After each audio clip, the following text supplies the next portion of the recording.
Welcome to its prediction time. আজকে আমরা একটু ভিন্ন কিছু নিয়ে আলোচনা করব, যেটা স্পোর্টস লাভারদের রাতের ঘুম কেড়ে নিচ্ছে, এবং সেটা হচ্ছে কেন মেসি বার্সা ছাড়তে চলেছেন।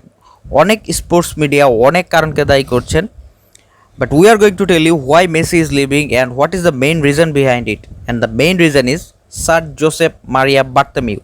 আপনারা ওনাকে সবাই চেনেন, উনি হচ্ছেন বর্তমান বার্সা প্রেসিডেন্ট।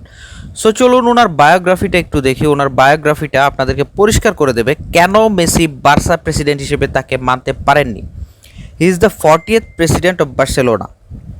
ওনার শুরুটা ছিল বাস্কেটবল বিভাগে এবং উনি তৎকালীন প্রেসিডেন্ট হুয়ান লাপোর্তের অধীনে কাজ করতেন।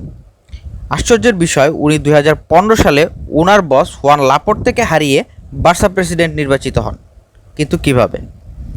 Josep Bartomeu has played a tricky game to become the president, but unfortunately that time nobody has understood his game.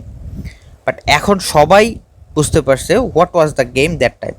So চলুন দেখি 2015 সালে কি হয়েছিল। বার্তেমিউ পেয়েছিলেন 54.63% ভোট এবং লাপোর্তে পেয়েছিলেন 33% ভোট। কিন্তু এই নির্বাচনে বেনেদিতো ফ্রেইক্সাকে ইউজ করেন বার্তেমিউ। এরা তিনজনই এক সময় লাপোর্তের অধীনে কাজ করতেন। বার্তেমিউ জানতেন লাপোর্তেকে হারাতে গেলে এই ইউনিটিটা ব্রেক করতে হবে, এবং উনি তাই করলেন এবং নির্বাচিত হলেন।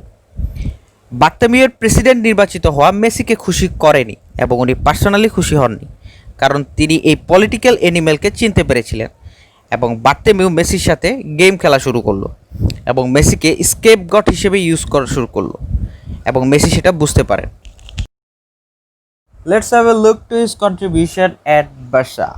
উনি 4 সিজনে 954 মিলিয়ন ইউরো খরচ করে 25 জন প্লেয়ারকে সাইন করান, যে টাকা দিয়ে ইংলিশ প্রিমিয়ার লিগের গোটা আর্সেনাল, চেলসি, এমনকি ম্যানচেস্টার ইউনাইটেডের মতো টিমও কেনা যায়। So let's have a look the theory of his signing. There is only one theory for him, and that is money will bring money. He always goes for some big names and spend the highest amount of money. আর উনি এটা করেন শুধুই ব্যবসার জন্য, ওয়ার্ল্ডের বড় বড় কোম্পানিগুলোকে আকৃষ্ট করেন স্পন্সরশিপের জন্য। And this is a great business for him, but truly not for Barca. আসলে উনি একটা পরিকল্পনা নিয়ে বার্সাতে আসেন, and that is making money. And by doing this, he has sent the legendary club in rebuilding phase. Come to the vital point. বার্তেমিউ 4 সিজনে 5 জন কোচকে নিয়োগ দেন এবং সবসময় মিডিয়াতে প্রচার করেন তিনি মেসির সাথে কথা বলে কোচ নিয়োগ দিয়েছেন। But actually whenever he appointed a coach and then he asked Messi as well as the other players, but he made people to think that Messi is involved in the process, and that does make a space for him to defend himself after any bad performance of Barca. What concerns Messi most? মেসির বয়স এখন 33 বছর, আর Barca এখন rebuilding ফেজে আছে। তারপরও উনি কোমেনের সাথে কথা বলেন এবং স্পষ্ট বুঝতে পারেন যে তিনি নিজেকে যে উচ্চতায় নিয়ে থামতে চেয়েছিলেন তা অ্যাটলিস্ট বার্সাতে সম্ভব নয়। আর কোচ কোমেন ও বার্তেমিউ কখনোই মেসির কথা শুনবে না। সো তিনি যেমন টিম চেয়েছিলেন তা তিনি কখনোই পাবেন না। আমরা আবেগী মানুষ, একটা কথা সবসময় বলতে ভালোবাসি, মেসিস বার্সা অ্যান্ড বার্সাস মেসি।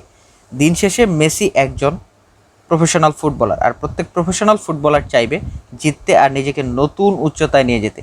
তাহলে মেসি কেন নয়? আবেগের চড়া মূল্য মেসি কিন্তু দিচ্ছেন। গত 10 বছরে চ্যাম্পিয়ন্স লিগ শিরোপা জিতেছেন একবার, আর এই মৌসুমে তো কোনো শিরোপাই ছুঁয়ে দেখতে পারেননি।